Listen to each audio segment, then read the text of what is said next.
All right, we're live,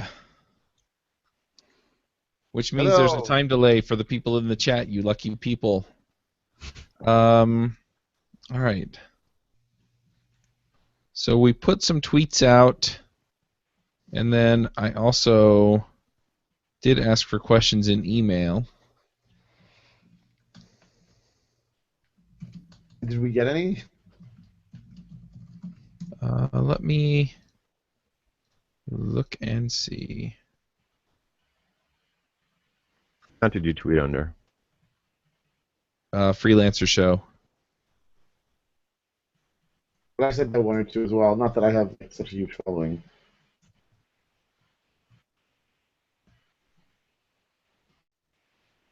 Yeah, I'm not seeing anything. So let's just chat, I guess. And turn the sound off on my iPad.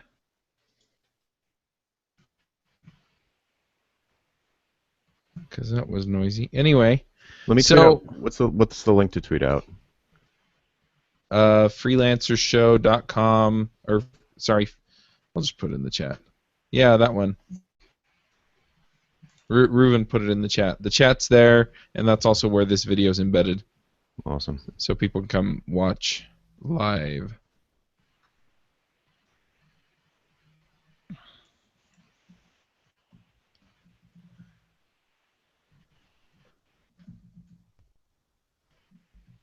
All right. I wish we had some questions to start with.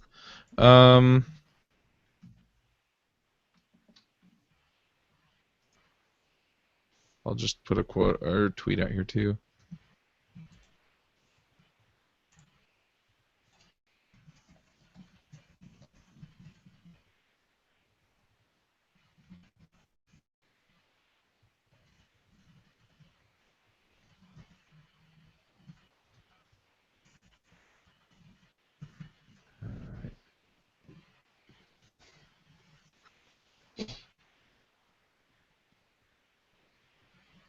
Chat.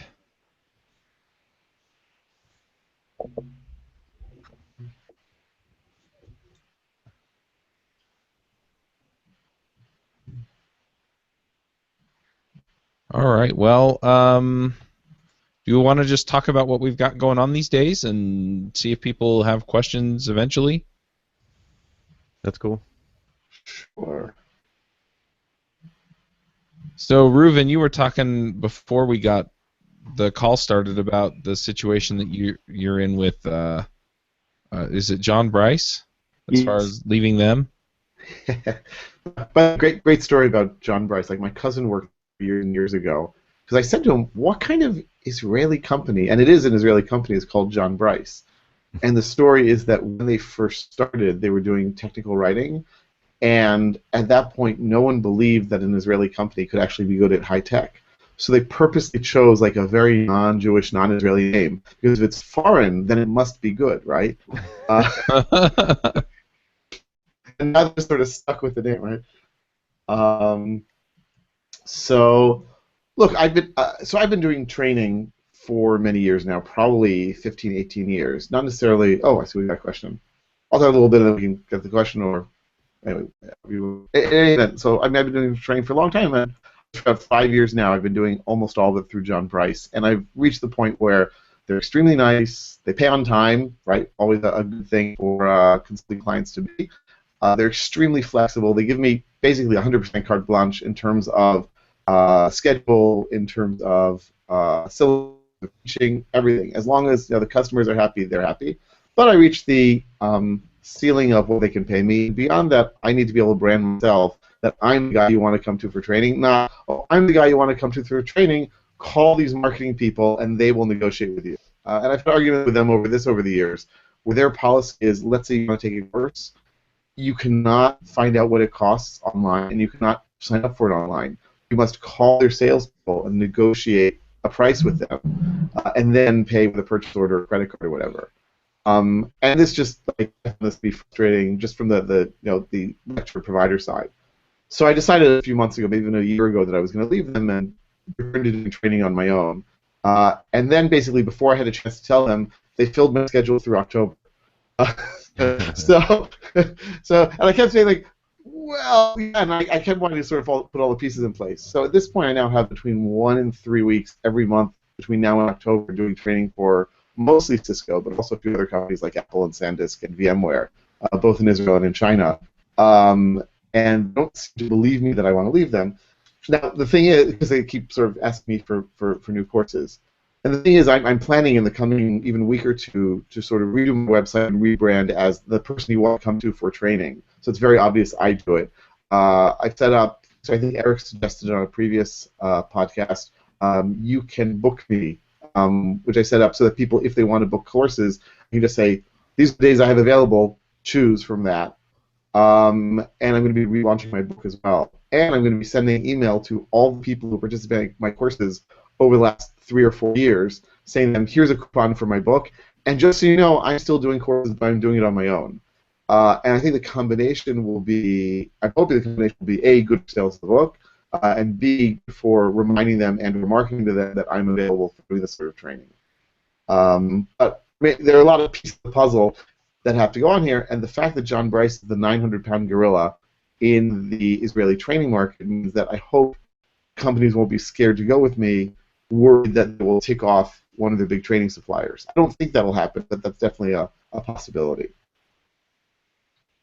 So that's been my that's been a big thing, and sort of the whole book relaunch and rebranding thing has been fun over the last week or two, and will continue to be fun. But I'm actually very, very excited too. Yeah, that's great. It's super exciting. Yep. I'm shocked that you have the email addresses. Oh well, because I'm sneaky. So the way it works is I do all of my own materials, which surprised the John Bryce people. Like I gave a course once there at their offices in Tel Aviv, and in front of the John Bryce representative, I said to everyone, my policy is to email you the PDFs of the slides for each day that we're in class. And the representative said, wait, you can't do that. You don't have the rights to that. I said, sure I do. I wrote the material. She said, oh, really? Oh, that's surprising. So basically my rule is everyone who wants to get the PDFs emails at the end of the day. And what do you know? I have their email addresses. I can get them on LinkedIn. And so now I have probably a good several hundred people from the Israeli high-tech industry, from a few companies, who I know are interested in the topics that I teach. Wow. That's lucky. So, yes. I mean, it occurred to me, it was probably like 2-3 years ago that I finally realized I should be collecting these email addresses, because there was no way that I was going to get them through any other source. Yep. So anyway,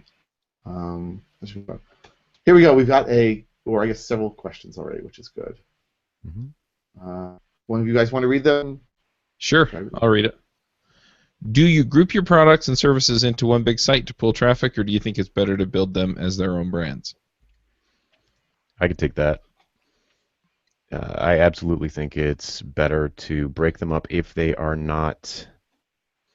don't create a product ladder for you. So if they are essentially unrelated, or they don't appeal to the same potential buyer, I would definitely break them up.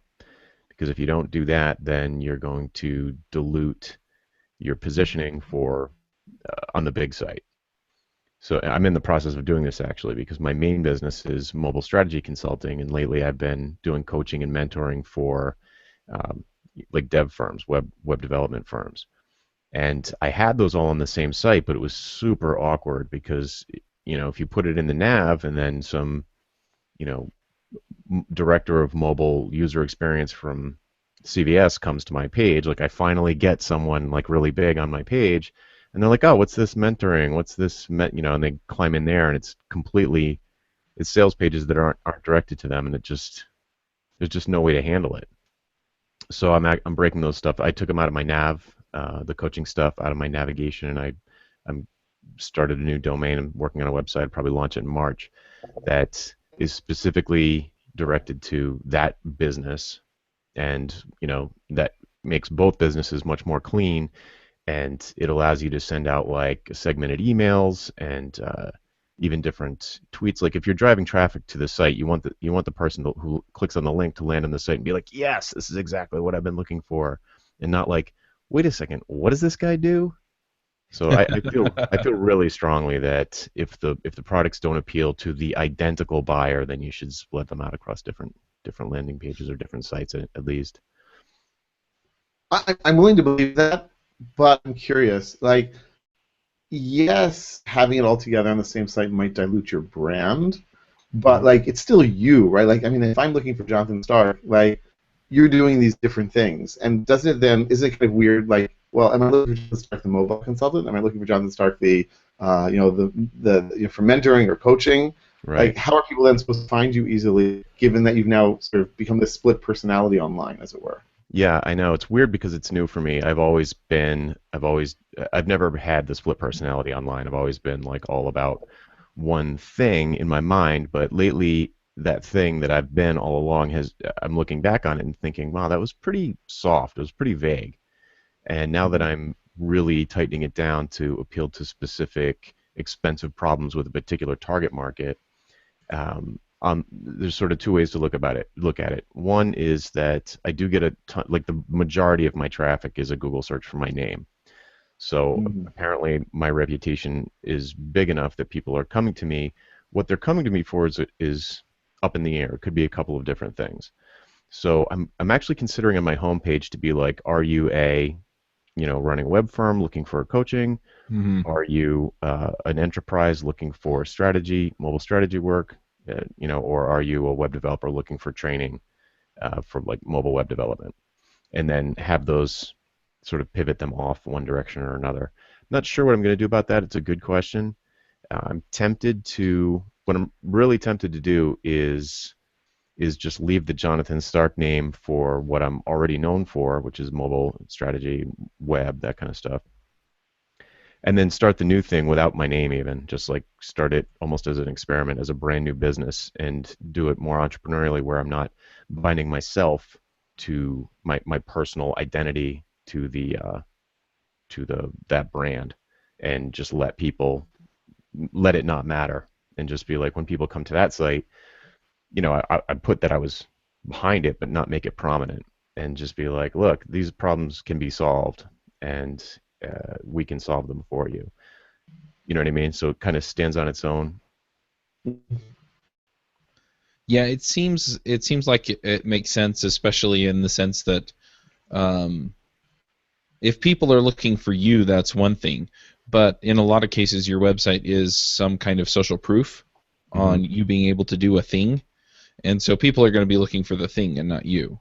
And that's where these other sites come in, is because then they have the focus on whatever it is they're looking for, as opposed to whatever else that you do or think you do. Yeah, that's my bet. My bet is basically that more people know what their problem is called than know my name and that I'm associated with that problem. Whoa. So, so yes, a lot of people search for my name, but what they're really looking for is a solution to a problem. So if they're also searching for that problem, the goal is to make these two different brands, if you will, pop up in the search results, and then searches for my name will be less important. Hmm. Yeah, and the other thing is I think Google will play a different game if all of the pages on your website are all focused around the same thing. I I think think so too. Yeah. I think they Oh, give you more credit for that. They do the same thing on YouTube. Um, you're more likely to get, uh, how do I say it? You're more likely to get recognized or have your videos related to other similar videos if they can figure out what your channel's about. Mm-hmm. That makes sense. Like if Yeah, you look at it's my blog right now. Oh, sorry. Go ahead. it's domain authority. If they know like your site's all about mobile stuff, then they're more likely to weight you better in mobile searches versus if your site's about five different things, Google just thinks it's like Wikipedia where it's just a bunch of things and you might not get the extra boost. Mm. Yeah, Yep. like right now you can tell. I can tell I have a problem because if I look at my index of my blog, it's all over the map. It's like posts about smartwatches and posts about, Fire Phone and posts about, pigeonholing yourself as a freelancer to drive more business. There's like ditching hourly. There's all kinds. It's just all over the map. And looking down it, you'd be like, this dude's totally schizophrenic. And of course, everybody's interested in lots of things and has opinions about lots of things, so it makes sense for me to blog there. It's my name. But it doesn't, from a sales standpoint, it just doesn't work for me. Mm-hmm. I mean, I know that's that advice certainly heard often, and that you've even given often on the show, and that seems to be, what the most successful consultants say, which is focus on something. Like the narrower you get, the better. And so as part of this rebranding, redoing my website and everything, I'm going to be not necessarily taking off, but certainly very, very, very greatly reducing the amount that I say that I do, say, development or project for people. I'll be much more on the training thing. At the same time, like, I don't want to sort of remove it completely, but I can't imagine moving on to a different site. So I don't know. I hope it won't be penalized too much either by potential clients or by Google for that. The way I've been handling it, maybe this would be helpful to you, is that I took all of the non-mobile strategy stuff out of my site navigation, and there's like no, if you go to the homepage, there's no way to link into any of that stuff. Mm-hmm. And what I do is I just, like in social media, I drive people to those landing pages. So you can't just come to my site and browse around and find out that I also do coaching. Instead, I would like do a mailing list or do a tweet that drives specific people. Say, hey, are you a dev shop? Do you want to run a dev shop? You should check this out. So it drives them right to that page, and if they like navigate away from it, there's no way back. So it's awkward, but that's the way I've been handling it. Interesting.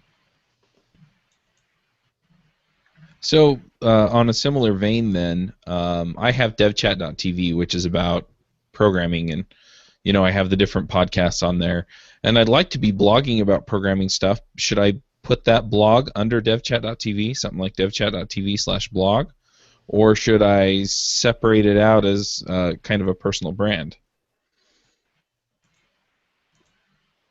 Yeah, I mean, in my opinion, it all depends on relevance to the audience you're attracting.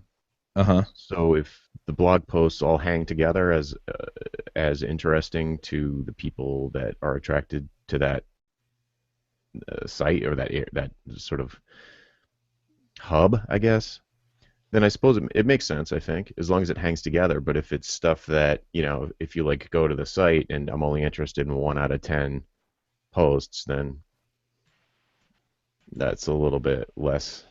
Seems like a little bit that maybe should be split out. I suppose it depends on the topics really. Like certain topics are going to appeal to everybody, like business type stuff. I imagine is going to appeal to everybody. But Mm-hmm. if you did like a deep post on, I don't know, Meteor JS or like, some subtle thing about Active Record, tons of people aren't going to care about that. So I guess Right. it's like that. Maybe you could handle that with tagging and stuff, but You'd be surprised actually. Like I wrote, I guess it was like back in the summer, a whole series on arrays in PostgreSQL. And I was like, okay, okay, that's kind of interesting to me. I figured out some stuff, might be interesting to other people. Those are consistently, those articles, the top hits on my blog, unless something goes on social media or something. There's clearly a need for certain very niche topics. Now the thing is, I like having that because it means, okay, I can do things well, so I'm good for training, and like it fits into the portfolio of training that I do. But it's sort of surprising sometimes to see how these interesting things to you can actually be interesting to a steady stream of other people.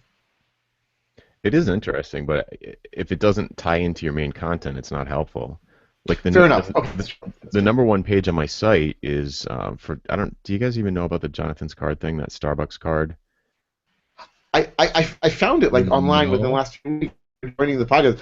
This is wild sounding. Yeah, I don't want to hijack the questions here. It looks like we're getting more questions, but it's relevant.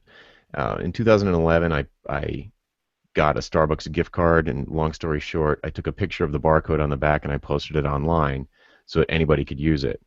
And I set up a Twitter feed and a Facebook page for it. It was called Jonathan's Card, and people could just go into Starbucks and show a picture of the card to the barcode scanner, and it would pay for their coffee or whatever. And it totally blew up. It was like in mainstream media internationally. It was on CNN. I was interviewed live on MSNBC. It was a pretty big deal. And that's still by far the most trafficked page on my site, but it does absolutely nothing for me in a business sense. The second most trafficked page on my site, I randomly posted the user agent string for Windows Phone 7.5 web browser, and it's like the second most busy page on my site. It has very little to do with my business. So I maybe I could somehow, I mean, I could look at that and say like, geez, maybe I should go back to that stuff, somehow try and capitalize on that traffic I'm getting.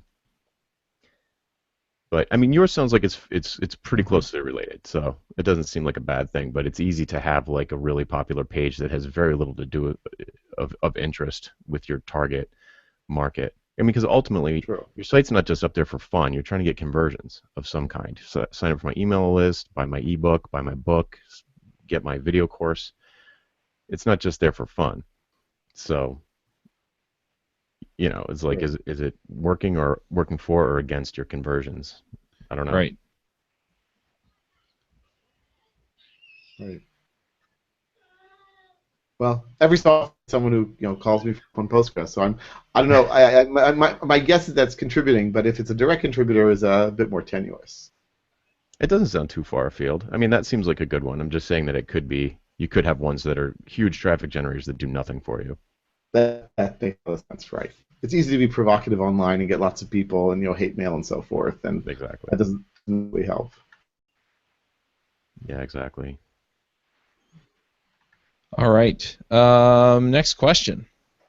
As a freelancer, a designer has a portfolio, but as a programmer, do you think your blog, user group, and conference speaking says enough? Or do you need to have open source to help back up your work? Obviously, it depends on the person hiring. Hiring knows what GitHub is or not. I'm thinking about screencast to add a more visible portfolio items since it's not easy to show code by itself. Thoughts? I have thoughts.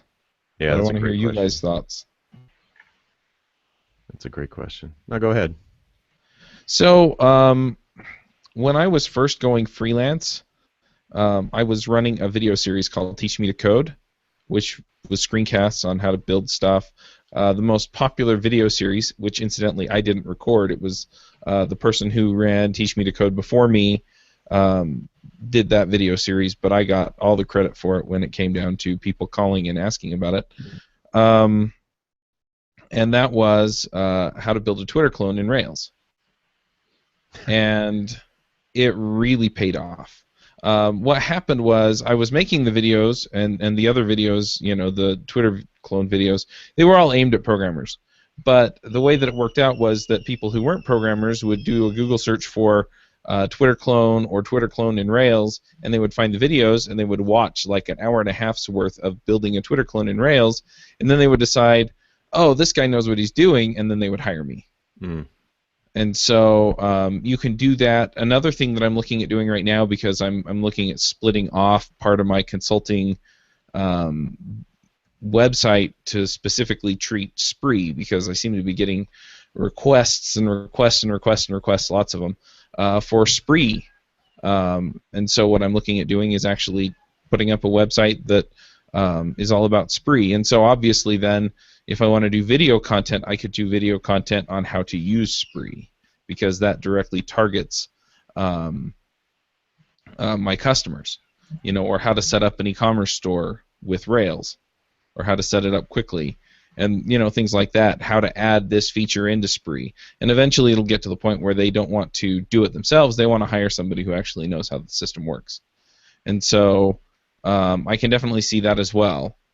As far as video and stuff goes, and I found that the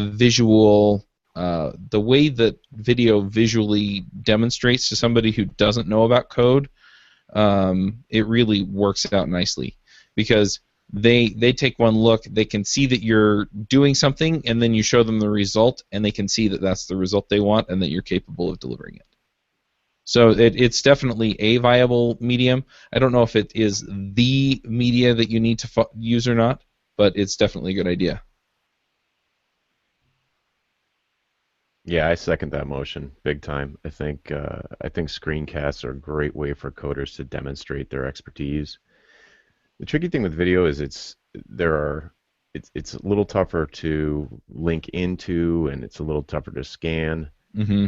and it's not as shareable in that way. I mean, obviously you can share videos very easily, but if they're an hour and a half long, and I'm watching it and I want to share like minute 35 with someone, you can do it on YouTube, but it's not the most obvious thing in the world. I've had a lot of success with screencasts on my own and through O'Reilly, and I think that it's really that's the way I like to consume that kind of information personally. And to specifically to the freelancers question, I think having open source stuff in GitHub is really important. Or let me put it this way: I'm often in a position to hire developers either full time or part time, or and I don't care where they went to school. I couldn't care less where they went to school. But if they've contributed to Linux or or whatever, or they contributed to anything, that I want to know, and I'll go look at their commits. To me that is far more interesting and far more telling than I graduated from Brown with a CS degree. I think that's true, but I think um, GitHub is for the more technical audience. So, the Jonathan Starks out there who are going to be hiring developers or making a referral. Mm-hmm. It makes a lot of sense. But for the lay person that just needs a social network built or something like that, they don't necessarily have what it takes to go look at your stuff on GitHub and know if it's any good. And so the screencasts help with that. And so I think it just depends on which audience you want to target and whether or not you can tell them to just go look at your code. Yeah, totally fair. And I completely agree with that. GitHub is probably more of a beneficial place to have your portfolio, if you will, if you are selling yourself one way or another to like a CIO or CTO or a development manager who's going to have some experience with that kind of stuff. But yeah, if you're trying to sell your services to a dentist, that's totally worthless. They just want to know about results. Yep. What results can you provide for me and how much do you cost, basically.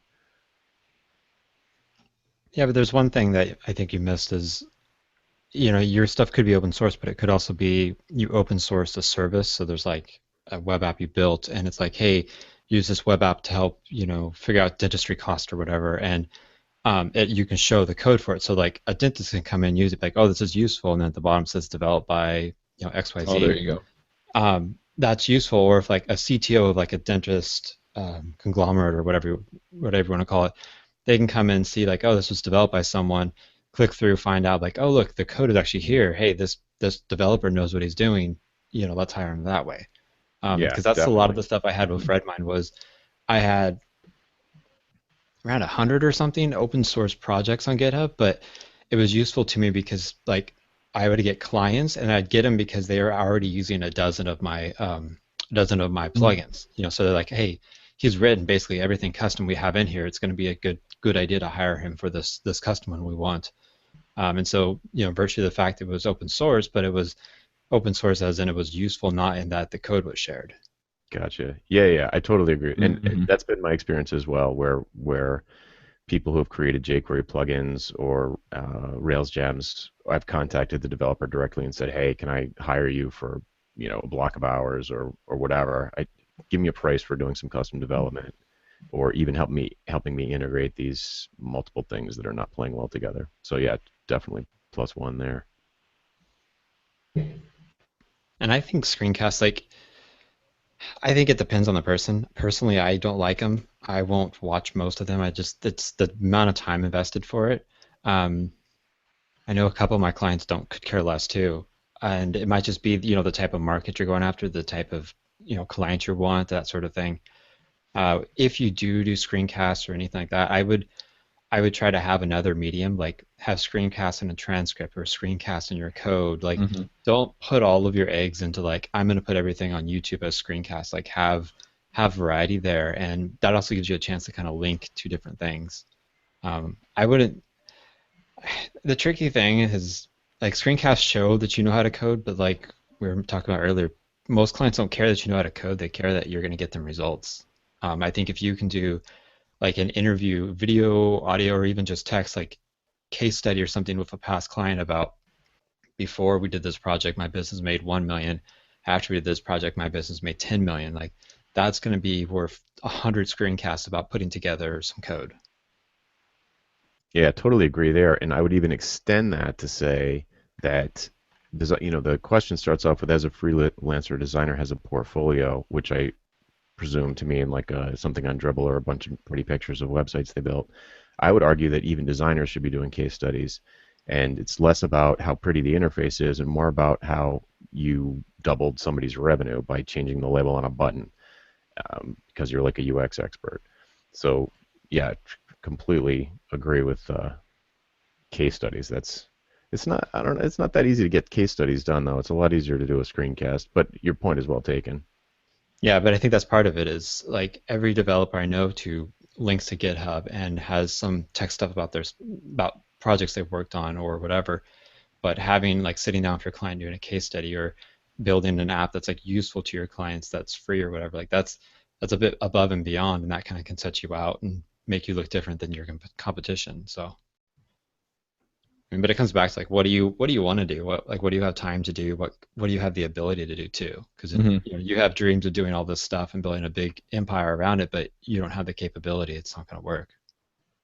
Right. So in terms of like, time and availability, so I actually have very, very few contributions to open source. I mean, I use GitHub with my clients, but I've just been so busy over the years between consulting and teaching and kids and PhD and so forth that if someone would look through my portfolio on GitHub, they'd say like, really? And maybe that's something that I have to change, but I don't think it's going to be changing in the coming months at least because I've got so many other things going on. So I would say that not having a portfolio on GitHub, even if you're doing development work, isn't necessarily it's not a killer, but it helps to demonstrate in some other way through some other media. So I have I've done webinars, I've done a lot of writing, I've done a lot of blogging, and I would say the combination of these things tends to, in some case, it seems to have convinced people, or enough people at least for my purposes, to come and work with me.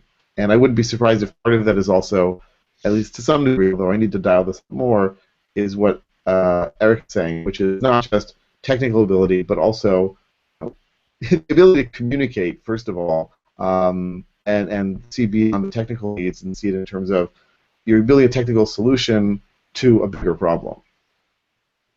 Yeah, I mean, thinking about it, the webinars and screencasts I've done have been all about attracting web developers to training. So I would think that it would be a pretty useful thing for you because it is probably going to be watched by actual developers who then say to their boss, hey, can we get this guy in for training because he knows what he's talking about.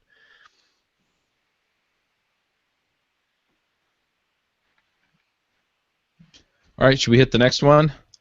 Sure. Absolutely. If you are preparing to go freelance, you're wanting to show you're an expert and build clientele. You have some good long-term customers for the existing business. How do you recommend getting a testimonial from them that you could use while at the current business and when you go freelance without compromising the business relationships?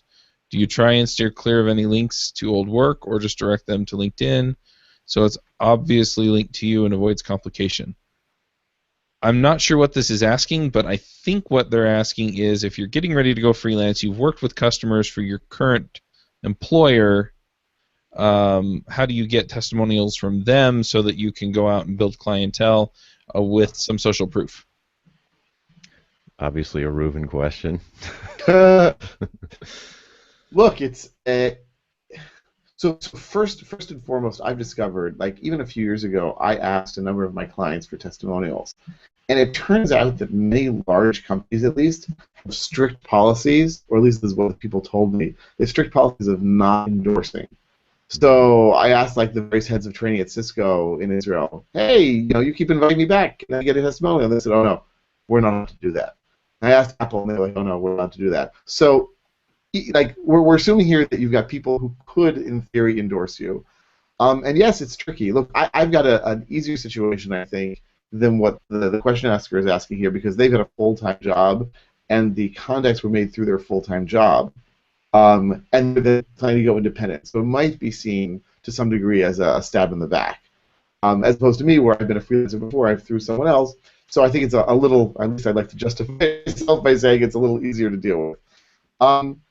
Look, one easy way, I think, to start off doing it is indeed to get the recommendations on LinkedIn, right? Because then they're endorsing you. Wow, we were so glad to have Joe Schmo working with us. He did such a fantastic job. And endorsements on LinkedIn are a pretty reasonable, regular thing to do. And then when you go independent, you might be able to roll that into or turn that into recommendations for you personally. And that might sort of smooth the transition a little bit. But look, at some point, if you've got a full-time job and you're thinking of, for lack of a better term, stealing clients from your current employer, like you're going to get angry, and or you need to talk to them.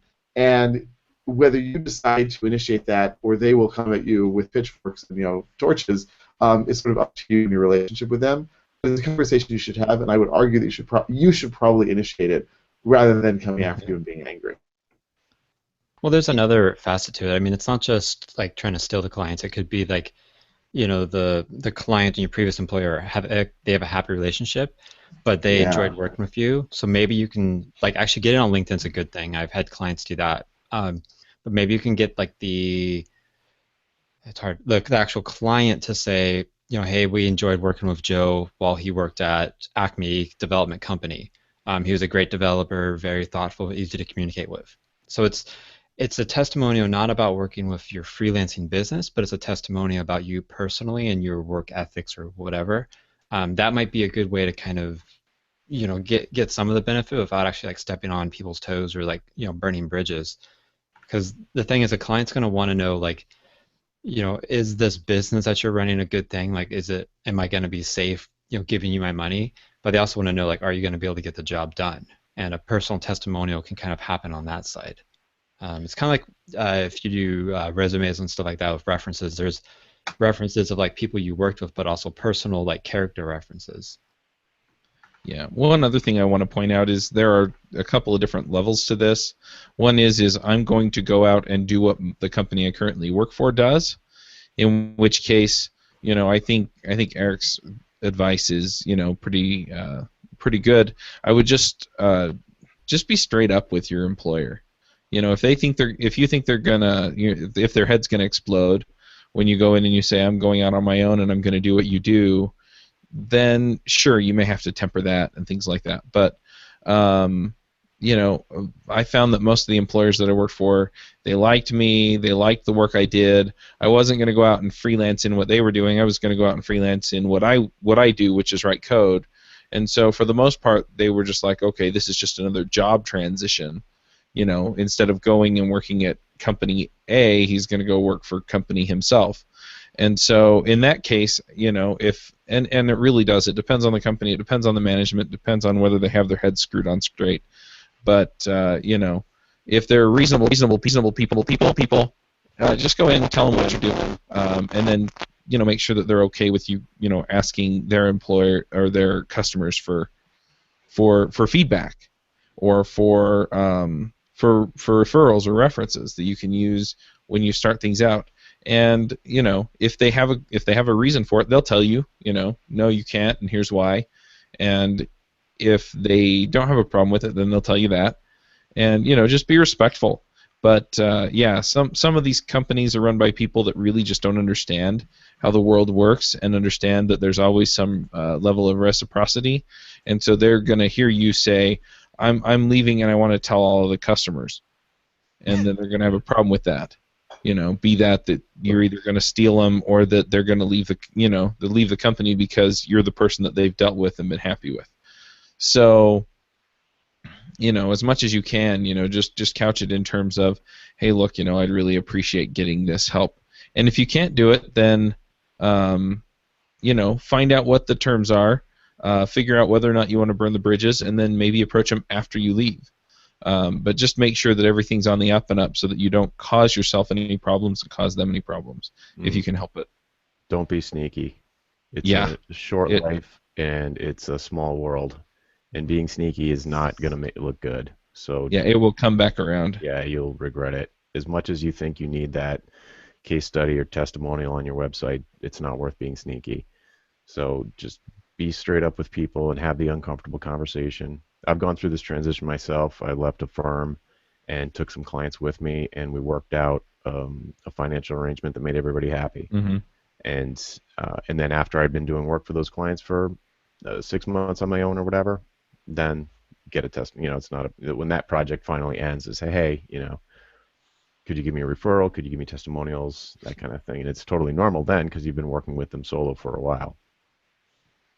Yeah, and if they are going to leave and find you, even if you don't tell them anything or things like that, yeah, just again, just be straight up. Look, I'm not going to advertise to your customers, but I'm letting you know that this is where I'm going, and if they approach me, then That's a good see here one. in the chat that the person who asked the question, Gavin, I believe it is, said, not stealing, just using their positive feedback. So I really don't think there's an issue. If you did a good job getting positive feedback or recommendations for someone for the work that you did, and what you said, maybe mentioning what firm you were at, give it a little bit of a hat tip there. I don't think that would necessarily be bad. That could serve everyone's purposes. yeah, the issue is that some people are going to hear I'm leaving and I'm going to steal customers. Right. So. Oh, the other thing is there are cities, states, countries where you might have signed a contract saying you won't do that. And I know in the U.S. it's all over the map in terms of, literally, I guess, in terms of what is acceptable and what's not. If you sign a contract saying you won't take customers, you should honor that, because the last thing you need is not only to be seen as sneaky, but also then to be dealing with court and legal fees and lawsuits and whatnot, and just threats and unpleasantness. Yeah, in the U.S. it's a non-compete. Yeah, but if you said you weren't going to take customers, then don't take customers. Yeah, totally. Just be honest. Forget the court and everything. Just be a straight up honest person. Because the other thing is it will kill your reputation. If their company you worked for before can't trust you, then why should your clients? Right. Just be honest. Well said.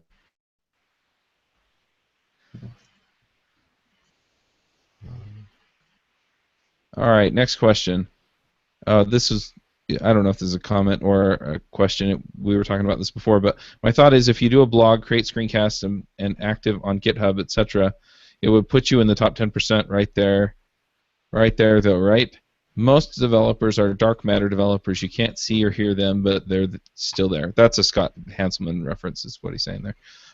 Yeah, so Scott Hanselman says that most developers are dark matter developers. They work in a company. They don't put themselves out there. They don't put any content out there.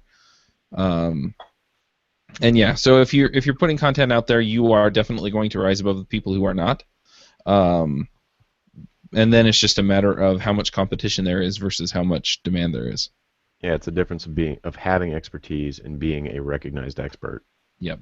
So sharing your passion online early and often, however you do it, is going to be better off. You'll be better off than if you didn't do that. And there's probably at least a dozen common ways to do that, and we listed off like half a dozen of them previously.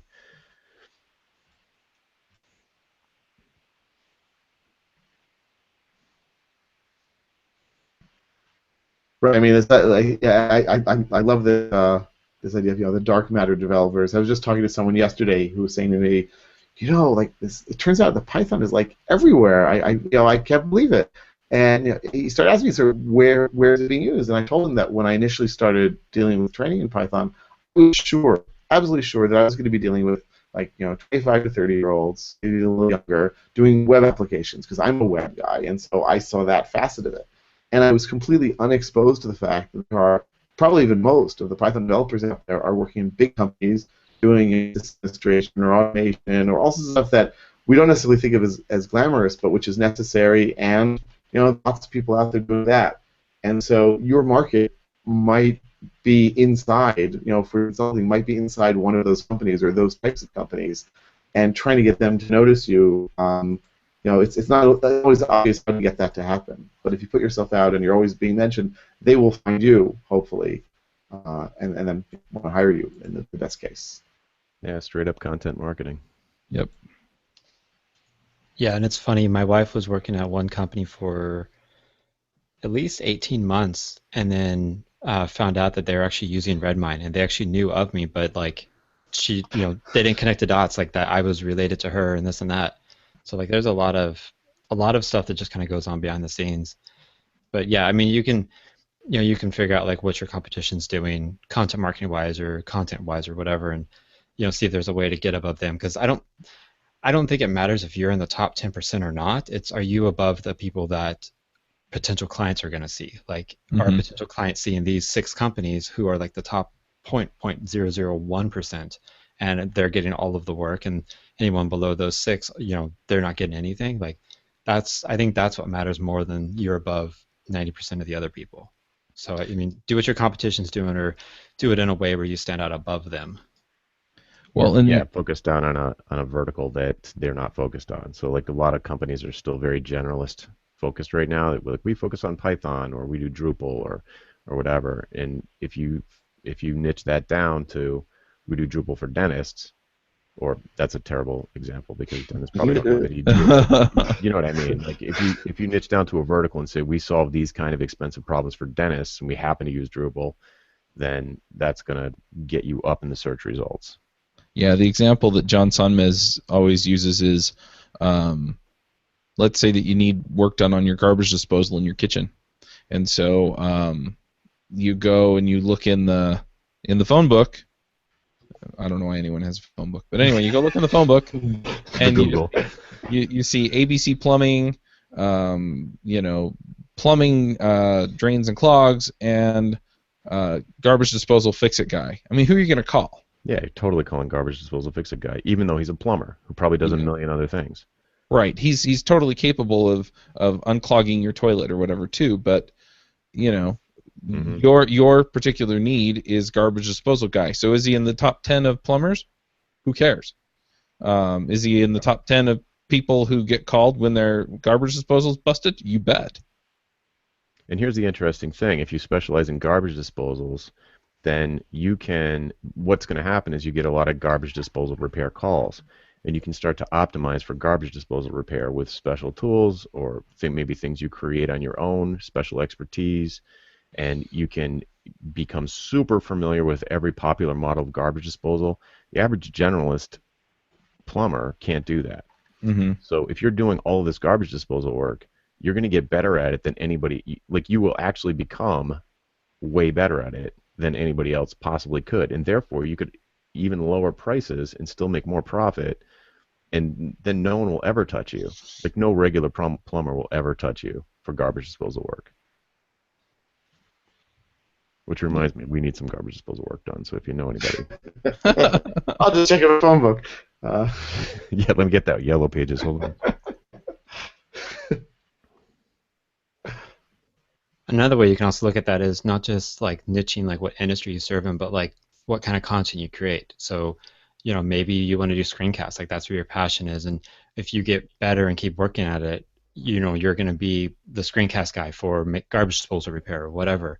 Instead of focusing on, I'm going to do screen class and blogs and a podcast, and I'm going to, do all these other things, and you don't ever become an expert in one medium. So, you can also kind of niche in that way too. And that can make you stand out in another aspect. That's interesting. I never Yeah, thought of that. it actually kind of reminds me. I had to fix my washer, a month or so ago because it was just not working. And it turned out that the problem was that it wasn't draining properly because a sock had gotten sucked into the drain hose, right?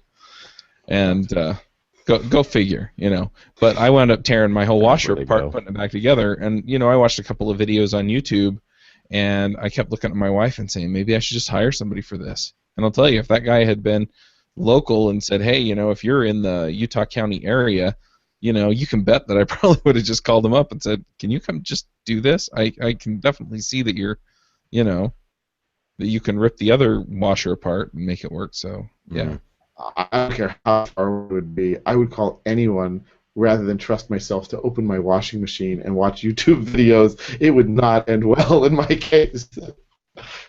Well, I work on my cars too, and it's just a Wow. matter of, I've hammered on enough things to where I can at least diagnose most problems and get an idea of where to start looking. And yeah, the rest of it, I mean, it's all bolts and nuts and screws and clamps and stuff, and so you figure out how it all works. But yeah, at some point, um, it's like, okay, that's going to be like a 4-hour job, and I just don't want to do it. I did actually fix my dryer recently with a YouTube video, but I wouldn't touch a washing machine. Oh, I'm proud of And myself I'm being not a I'm light not bulb. handy at all. Not handy. I married into handy. My father-in-law is really handy, and yeah, so whenever the car breaks down, he comes up and we work on it together. But yeah, Cool. Wow. It's from the 70s, I'm guessing. no. You actually work on a modern car personally? Uh-huh. Damn, that's impressive. Ruby chops probably come in handy. Oh, totally. You got to reprogram the thing. Well, if you're Yeah, getting an error code, it'll tell you where the problem is. Yeah, there you go. Yeah. Logging. Love it. Anyway, so I'm totally rethinking my blogging strategy now because I'm just getting back into blogging. In fact, here's a question for you. I have teachmetocode.com, which I haven't migrated over, but it's all in the same vein as devchat.tv. Of course, none of the content on there is current. I think the last blog post was like December of 2012, and the last video or podcast episode on there is older than that.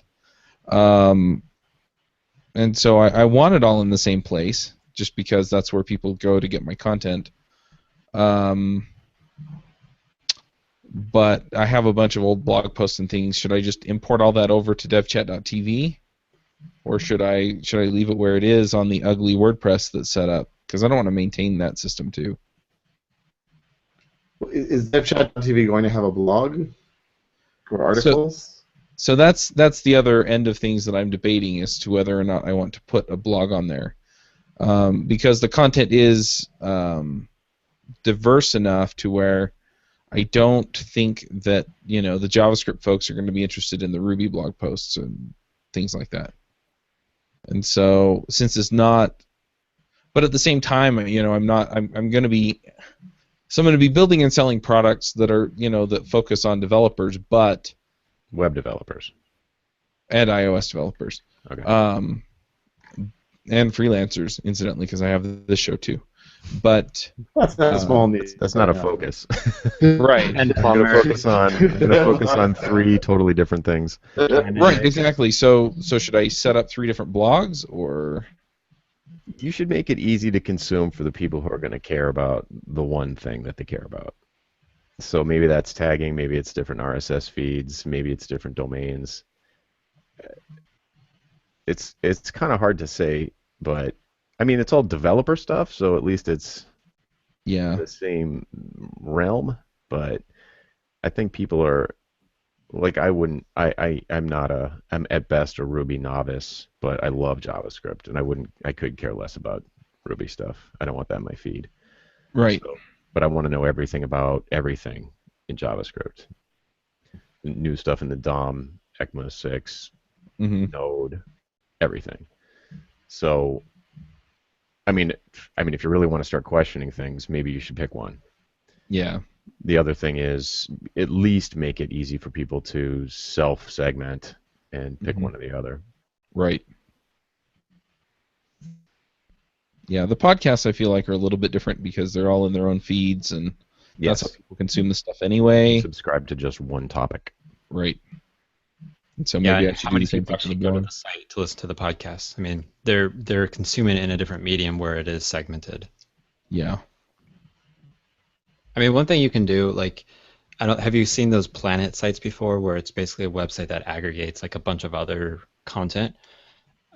You can make one of those for yourself and aggregate it from DevChat TV, Teach Me to Code, all of the sites. So if someone actually cares about, I want to follow what Chuck does, they can follow that site. But if it's like just the standard, I want to learn about JavaScript stuff, or I want to learn about freelancing, like they can be in their own little domain or own little section of something. And they're not polluted by stuff, but once people like know you better, they can kind of opt in for everything you have. Yeah, that is interesting because I can see a Chuck fan following that's just like, I want to know everything that's going on in the world of Chuck. And so I wouldn't say don't make that available, but you just have to make it easy for them to, to pick and choose the things that they care about. Yeah, yeah.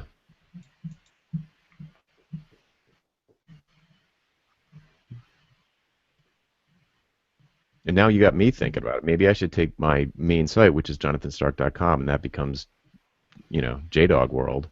And then I have a mobile strategy site like mobilestrategyconsulting.com or whatever, and push all that stuff over there and just split it out. And then my sort of namesake.com becomes like the search result for my name, which makes sense.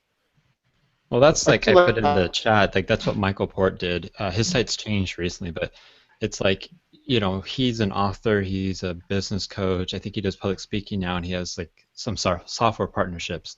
So when you go to his site, it like talks about all of the different aspects of him. And when you like, oh, I'm interested in the public speaking, it shoots you over to a different site. It's Yeah. still his stuff, but it's like it's isolated. So if you're just looking for public speaking, Michael Port, like you're on this own site for it, its own calls to action. Mm. Um, I've actually a couple of years ago I wanted to do that. I haven't completely done it on my own personal site, but that's kind of how I'm starting to group things is have it separate, and then if someone cares about everything and as the whole thing, they can Mm. find where that is. Mm. Yeah, I love that idea now that it's come up. I'm definitely going to do that. It's a tough migration to do, but it's obvious now that you say it. Right. So it seems like also um, I should keep my blogging somewhat focused to whatever area I want to be the expert in.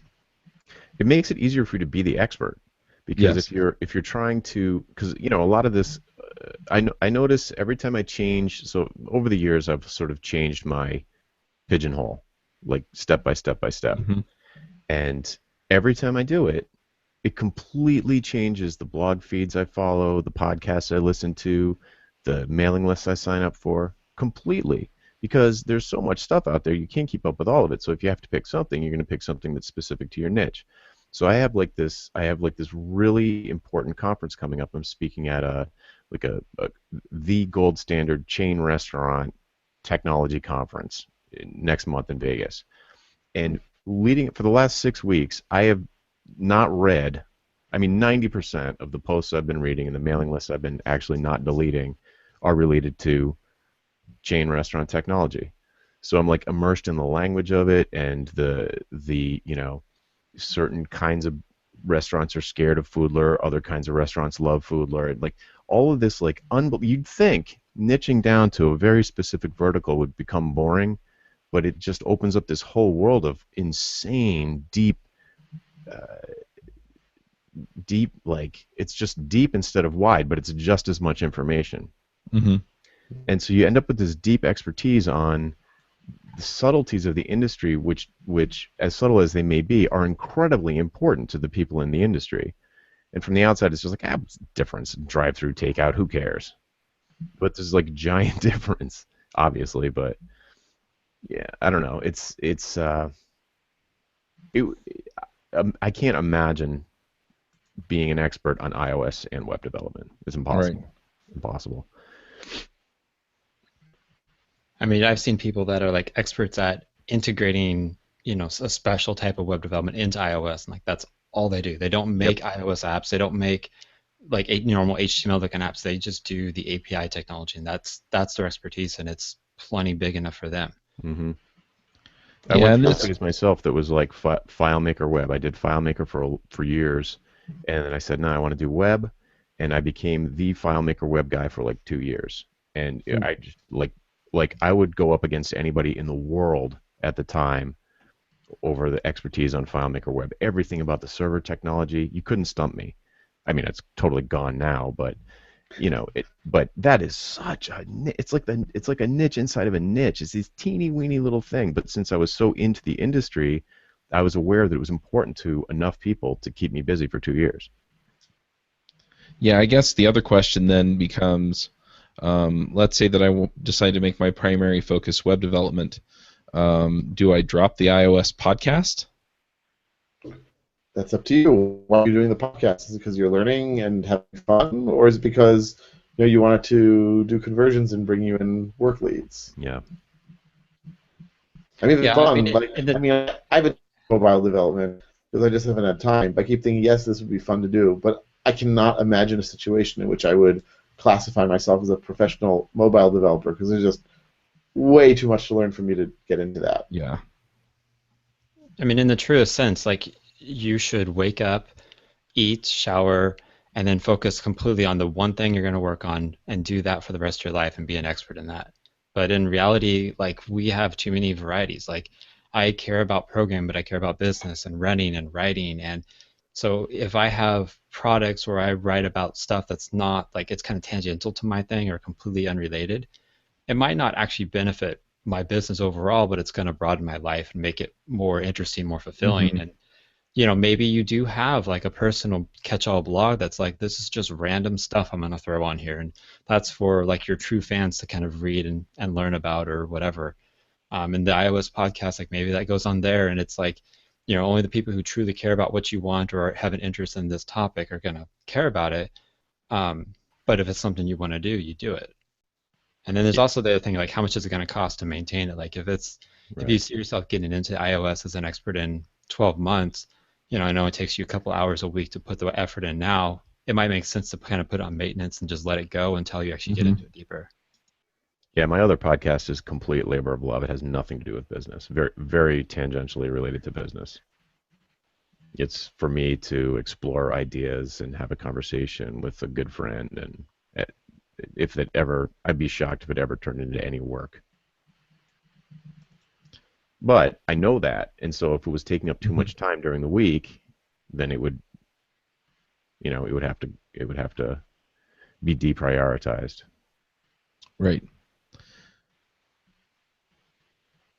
Should we take this other question on here? What about content marketing and SEO with having so many sparse sites versus pooling?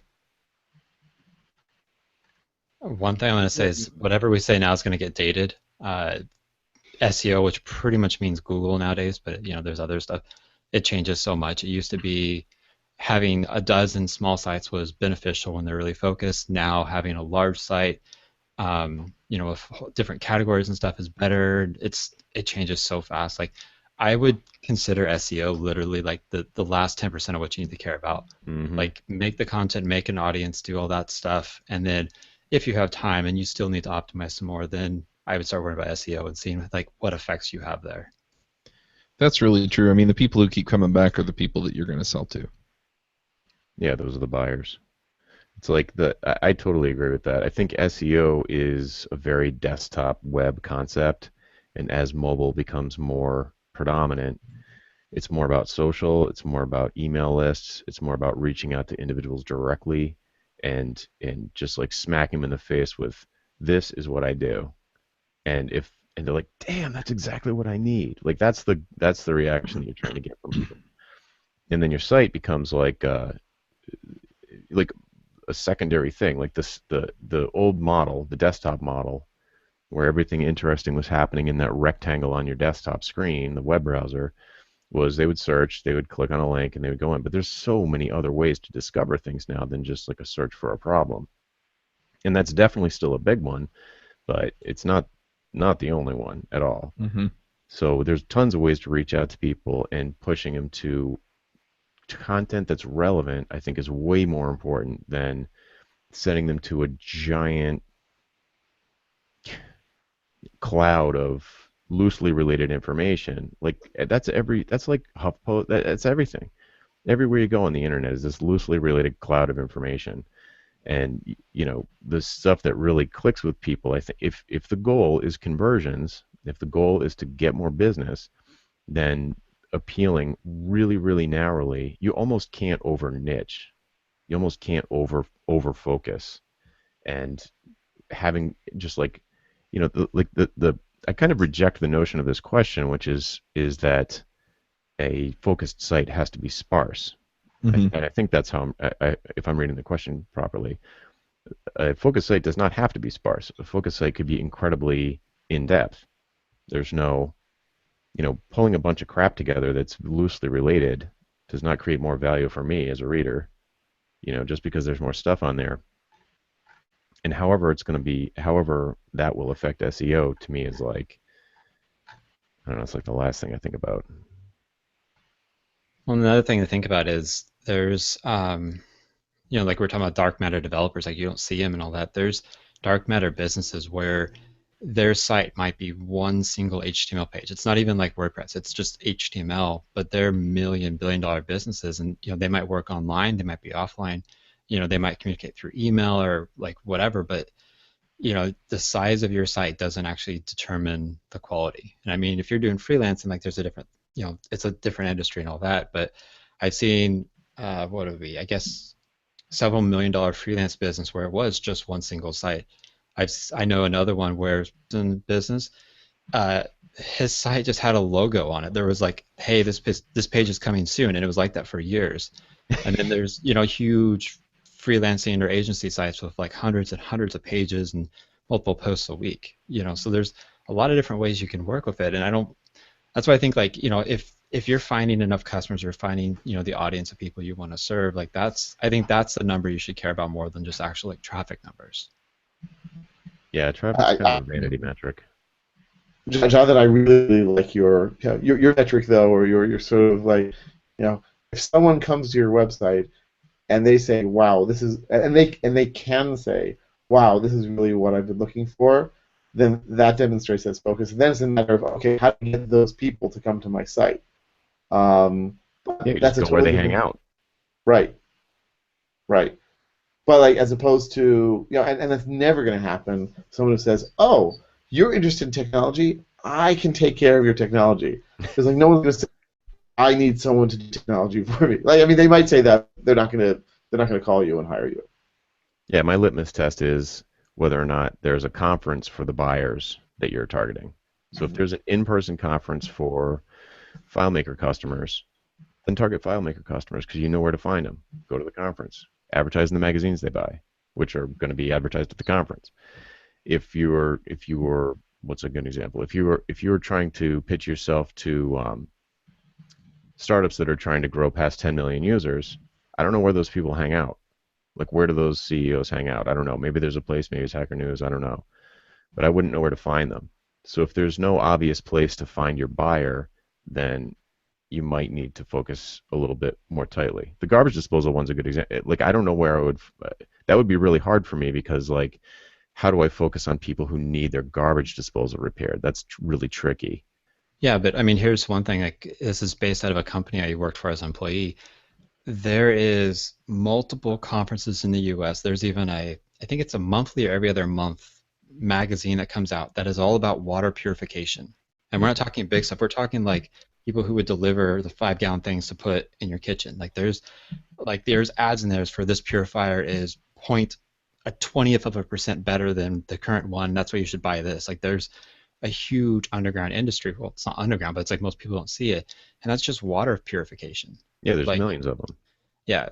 And I mean, I tried to focus on doing like software development for email applications and try to like help businesses to, like improve their email. And I couldn't find them. Like, there's no conference for that. Like, you could even tell. Like, I have a hard time even describing it now. Like, I had to abandon that niche because I just couldn't find any customers. I know it's a valuable problem. I know there's a lot of people with the pain, but if you can't find them, it just doesn't work. Yeah, it's like you could go into a company and they could say, they could be having like this reporting solution that's just like dog slow. It takes like 20 minutes to run a report, and the problem might be that their MySQL database is set up wrong. But the owner of the company is not going to be searching for MySQL optimization experts because he has no idea or she has no idea that that's the source of the problem. They're going to be searching for stuff like make my reports faster or reports too slow. Mm-hmm. And you're never going to come to a SQL developer site with a search like that. And there's no conference for it. I mean, the conference thing is not the only way to find watering holes for potential clients, but it's a great one. So if you just like look at the list of conferences that so you say, oh, I've had all these customers over time, and what do you know? Like a few of them all used to go to this same conference, whether it was CES or whatever, DevCon, whatever, and be like, okay, what kind of people are going there? And then you're still doing the exact same thing, but you're just flipping your marketing around in a way that is going to speak their language, like for the things that they're looking for. And we've talked about it in terms of search results, but it's not just that. It's no matter how they land on your site, if you're speaking their language when they get there, it's going to be incredibly powerful.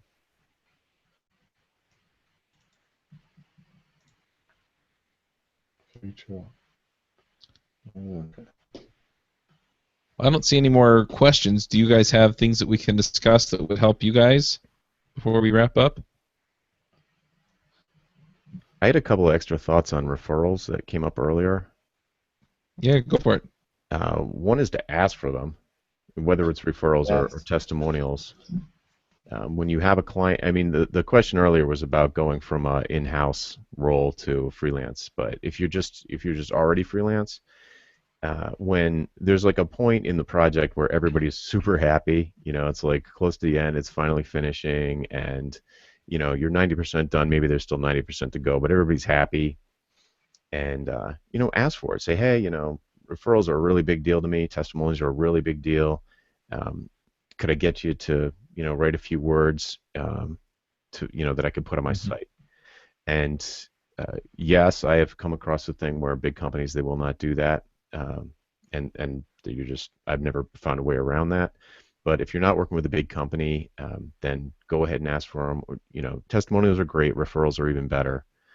Um, and a lot of honestly, 90% of the time, the way it happens with me is that somebody will email me something, and be like, "We are so stoked with the way this is going. This is already showing a big impact on our bottom line, and we're just like so happy that we did this." I'll respond like, "Wow, that's so great to hear. I really love that. Would you mind if I quoted you on my website? Because that's like super great."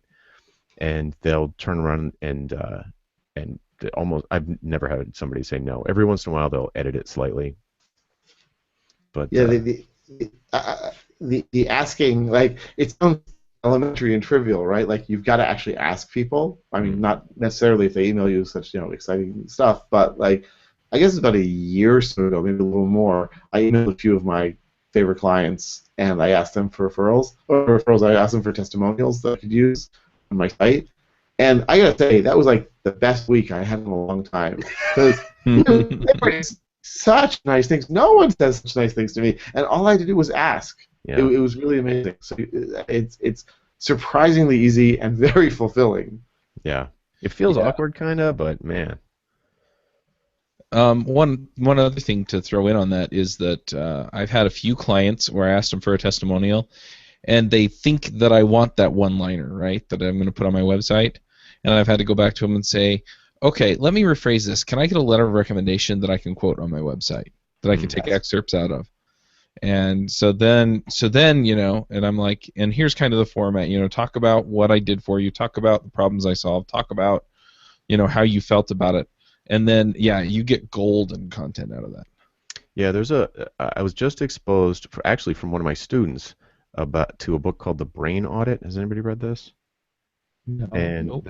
yeah, I see Eric looking at his shelf. And there's a series of like 5 or 6 questions that you can ask that give you the most unbelievable testimonial, just really natural testimonial responses. Um, but yeah, the brain audit, I think, giving them a framework to answer, because I've been asked for testimonials on a lot of occasions, and if it sounds, yeah, there you go. Oh, is that? No, that's the referral engine. Referral engine. Yeah, Might be the same person, maybe the same author. probably. Yeah, is that the same author?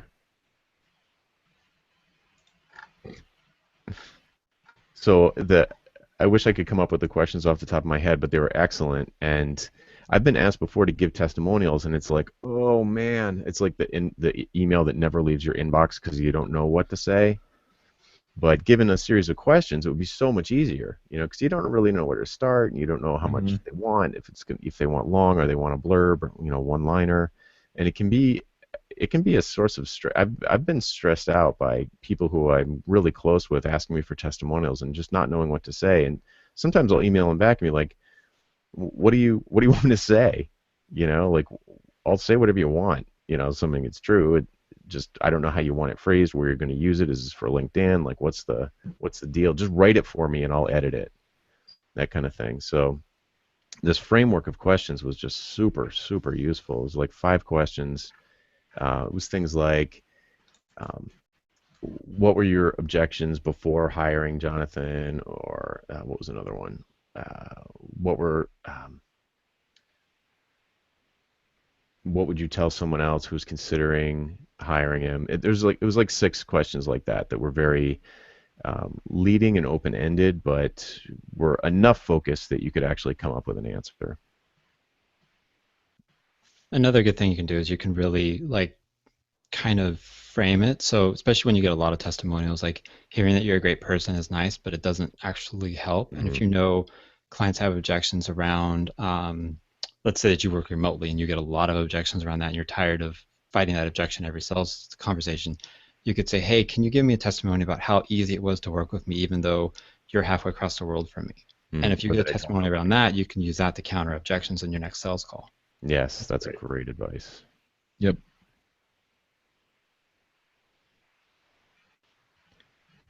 All right. Well, let's go ahead and do some picks. Ruben, do you want to start us off with picks? No. I'm going to look up and see what picks I've got. I don't have anything off the top of my head, so try everyone else and let's see if I have anything listed that I haven't used in the past. All right, Here we go. Jonathan. Yep. In Dynasty. Jonathan, do you want to do some picks then? Yep, I've got a couple actually. One is the new Pebble smartwatch was announced today. I'm extremely bullish on smartwatches. I've had a couple Pebbles in the past. I love them. I've programmed for them. They're genius. They're the only company that understands watch wearables, in my opinion, right now. And they launched a Kickstarter this morning, and within the first hour, they were over $1 million. Oh, wow. Probably by now. I'm sure they're at 6 million by now. So it's going to be a big deal. So for developers, I would urge you to, first of all, buy one because they're fabulous. You can get one for $99, the old version, or you can get a new one. And they're wonderful to program for. I think that it's going to be the next wave after mobile. Programming for multi-device interactions between watches and phones is going to be a big deal. So that's definitely one, Pebble smartwatch. Another one is that IFTTT or IFT released a new app today, or three new apps actually, called Do This. That's the one I really like, Do This. And what it is a button that you can put on the home screen of your phone to do one thing. So you can do something like you tap on the button and you have it linked up in the back end through ift.com, which is kind of like Yahoo Pipes. It's kind of like this. You can take input from one service like Twitter or LinkedIn and pump it into another service like email or Evernote. And it's just this kind of event loop in the sky that waits for things to happen in one place and then like does something with the thing and sends it to another place. It's pretty cool. It hasn't been super useful or practical in my opinion, even though I think it's really cool. But this new application is really, really interesting where you link up this button to an action that is cloud-based. So for example, every day I have to give my dog. I have a diabetic dog. I have to give him 2 shots a day, and it's like a nightmare remembering whether or not I did it. Because if you give him too many shots or not enough shots, it's a problem. So now I've got this button on my home screen. Every time I press the button, it sends a timestamp into a Google spreadsheet or Google Sheet that just tells me that just like I did it. So like if I leave the house, then I go to Starbucks to hang out, I can be like, God, did I give George a shot this morning? And I can look in the spreadsheet and be like, oh, yep, there's a timestamp from this morning. So there's 3 apps. There's the Do This app, which basically just you press a button, that's all you can do. Another one's called Do Note, I think it is, where you press the button and enter some text, and then that can push to anywhere you want. So you could send it to Gmail yourself. You could send it to Evernote. You could send it to Twitter. You could send it to Facebook status, whatever. And there's another one called Do Camera, where the only thing you do is press the button, take a picture, and it goes somewhere. So everything's pre-configured. You can only press one button. That's the entire application. I think it is so cool. It's incredibly cool. I think we're seeing an unbundling of apps, basically. Apps are kind of breaking, functions from inside of apps are breaking outside of their walls and into these screen widgets and interactive notifications and things like Google Glass and the new Pebble. It's really cool. So ift.com is where you would go, ifttt.com. Awesome. Eric, do you have some picks for us? Yeah, so there's one from IttyBiz. This is Naomi Dunford. It's called On Learning and Keeping Stuff. It's a very short blog post. Well, not very short. It's a short blog post, but I think if you like do any kind of like learning on your own, reading, anything like that where you try to like learn stuff or educate yourself or train yourself, you really should read this and actually really think about kind of the activities that you're doing versus like what you're actually doing and learning. It's kind of a bit of a meta thinker post, so I'll put it in the links.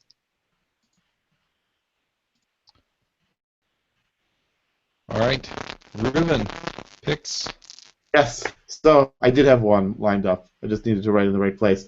So we're gonna have probably about another month and a half. He's doing this thing called Workshop or Let's Workshop, which gives you links each day for potential leads, consulting leads.